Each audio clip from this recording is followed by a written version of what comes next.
po ay maliwanag na paglabag sa ating saligang batas.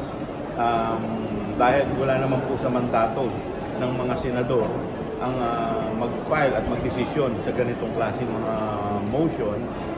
In fact, ito po ay gawain dapat ng defense, ng abogado, ng defense. Kaya nga po parang lumalabas po dito sila na rin ang nag-aabogado sa ating Vice Presidente. How do you feel about that, sir?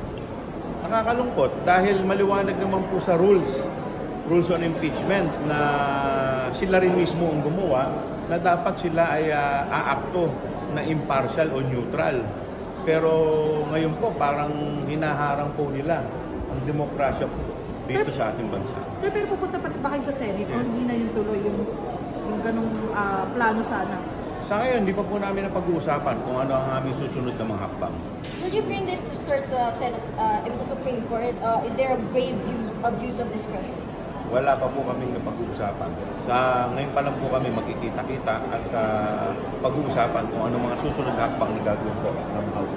Ang punto ni Senator Bato, may problema sa internal rules nyo. Nilabag nyo daw yung 1-year ban. 4 na impeachment complaint. Kinukuha nyo daw yung 3 complaints. Alam po ninyo, dapat na nagpo-question yan yung defense, hindi po yung senator judge.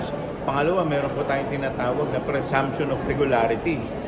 At kung makikita po ninyo, ito po ay naisaad na may precedent na po tayo dyan sa mga dating kaso po ng impeachment at ito po ay sinabi, walang iba po kundi si Senate President Juan Ponce Enrile.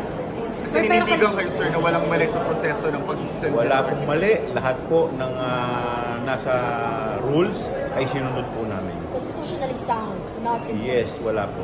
Oo. Bakit daw nagtagal, sir? Yun yung tinatanong nila. Well, unang-una hindi naman po nagtagal dahil pumasok naman po sa 10 session day period.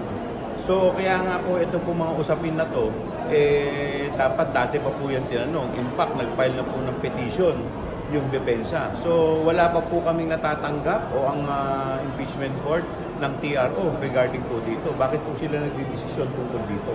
Sir, anong kahihinatnan nitong impeachment complaint? Sa ngayon na kami naninindigan na ito ay nandiyan pa rin at tuloy pa rin. Mamaya po, pag-uusapan po namin kung ano po mga hakbang na susunod na gagawin po namin. May guidance. Atin kayo sa press ko.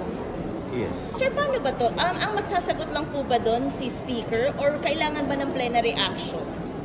Mamaya, pag-uusapan pa po namin kung ano yung mga mangyayari. Okay, thank you, sir. Thank you, sir.